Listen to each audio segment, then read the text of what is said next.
आज मैं आपको एक मज़ेदार कहानी सुनाने जा रही हूँ। तो चलिए शुरू करते हैं। एक दिन मिथिला नरेश के दरबार में एक साधु आया। नरेश ने उसकी आवभगत की। साधु ने बताया कि वह चारों धाम का भ्रमण करके लौटा है। मिथिला में अपने यजमानों को प्रसाद बांटता हुआ महाराज के पास उन्हें और उनके दरबारियों को प्रसाद देने की इच्छा से वह वहाँ आया है। प्रसाद वितरण तक ही वहाँ वो रुकेगा, उसके बाद वह चला जाएगा। साधु ने महाराज को अपनी थैली से निकालकर 4 बतासे दिए और कहा, राजन, यह 4 बतासे चारों धाम के प्रसाद हैं। इनका समान वितरण यहाँ दरबारियों के बीच होना चाहिए। हाँ, ध्यान रहे कि प्रसाद सबसे पहले आप ही ग्रहण करें। महाराज आश्चर्य के भाव से तलहटी पर खड़े रहे, पर 4 बतासे को थोड़ी देर तक देखने पर फिर उन्होंने अपने दरबारियों की तरफ देखा। उनकी समझ में नहीं आ रहा था कि इन 4 बतासों को सभी दरबारियों के बीच समान वितरण कैसे हो सकता है।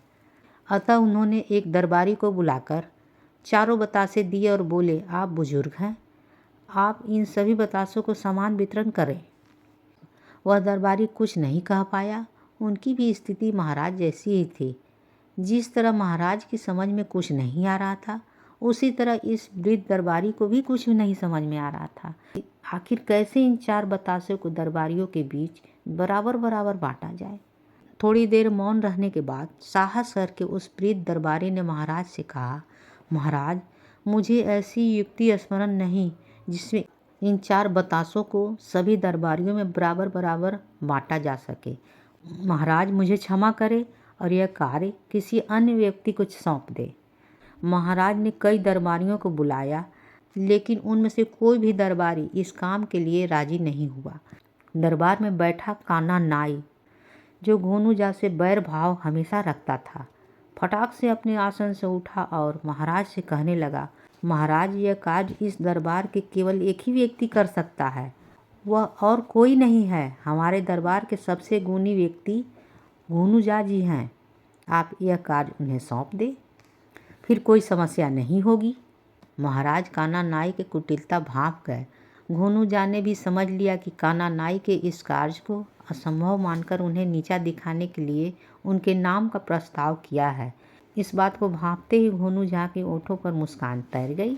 महाराज ने गोनूजा की तरफ देखा ही था कि गोनूजा अपने आसन से उठ खड़े हो गए और मुस्कुराते हुए बोले, जी हाँ महाराज, इस प्रसाद को सभी दरबारियों में समान वितरण करूँगा, आप आदेश दें। महाराज ने उन्हें बुलाकर बतासे दे दिए।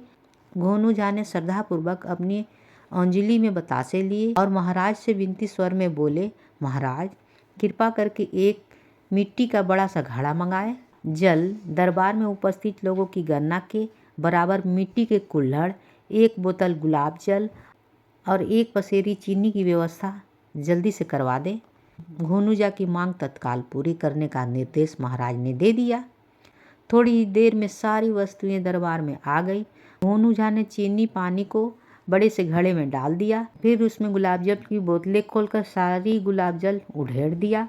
फिर उन्होंने एक कलछुल की मांग की। कलछुल भी आया। एक आदमी को गोनूजा ने घड़े में पानी और चीनी को मिलाने के लिए बोला ताकि ये जल्दी से घुल जाए।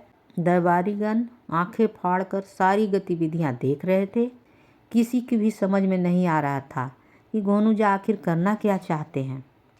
अंत में उन्होंने अपने हाथ से चारों बतासे को एक एक करके पानी में डाल दिए और ऊंची आवाज में बोले, महाराज, अब यह घड़ा बतासे के शरबत से भर गया है और इस शरबत को केवल शरबत न माने, यह चारों धाम का प्रसाद माने।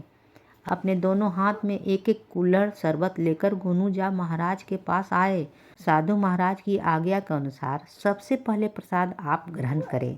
दूसरा कुल्हड़ उन्होंने साधु की ओर बढ़ाया और बोले, आप इस राज के शुभ की कामना रखते हैं, तभी महाराज को प्रसाद देने के लिए पधारे हैं। आप हमारे अतिथि हैं, देवता समान हैं, इसलिए यह प्रसाद आप भी ग्रहण करें। इसके बाद समस्त दरबारियों में कुल्हड़ में शरबत बांटी गई। गोनूजा भी शरबत पिया। अब शरबत पीने पिलाने का दौरा चल ही रहा था कि साधु अपने आसन से उठ खड़ा हुआ और बोला, राजन, जिस राज में ऐसा गुणी आदमी मौजूद है, उस राज में हमेशा श्री वृद्धि होती रहेगी। साधु आशीष देता हुआ वहाँ से चला गया।